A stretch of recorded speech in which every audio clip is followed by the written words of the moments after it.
Good morning, Angie.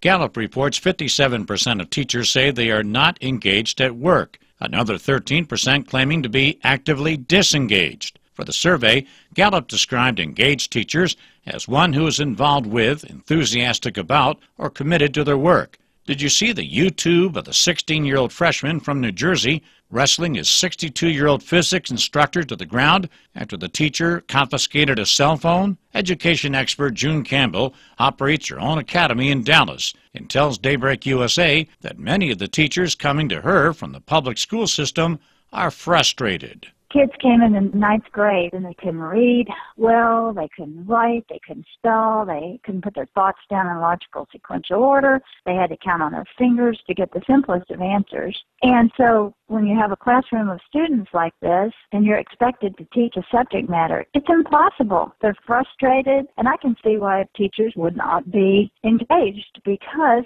of the fact that they're being asked to do a job that they just can't do. Campbell also says even those educated with a strong desire to teach are not ready to engage in the classroom. The teachers have a really, really hard time teaching these days because, first of all, they're not taught to teach properly in the teacher colleges. They're not taught to teach reading. They're not taught how to teach math. And so when they get into teaching, they really don't know what they're doing. And on top of that, they've got all these government rules and regulations that are imposed on them and tons of paperwork, and they're not allowed to teach the way that really works. When you compare Campbell's Academy in Dallas to a public classroom, you'll understand there's a big difference. Oh, I think there's a huge difference.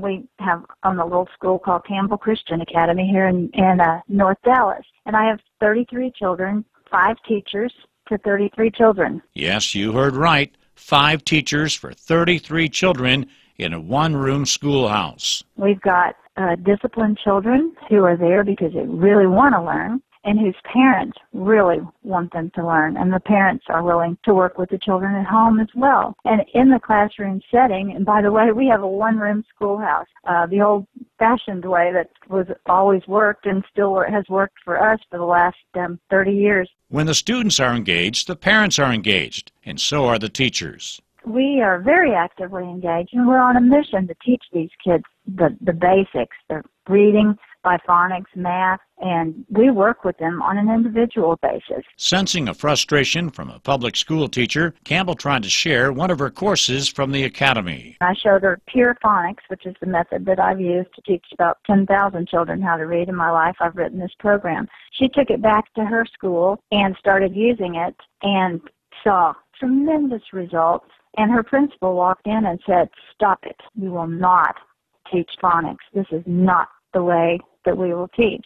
This lady had been teaching for 20-some-odd years, and she walked out, and she became a cruise entertainment director.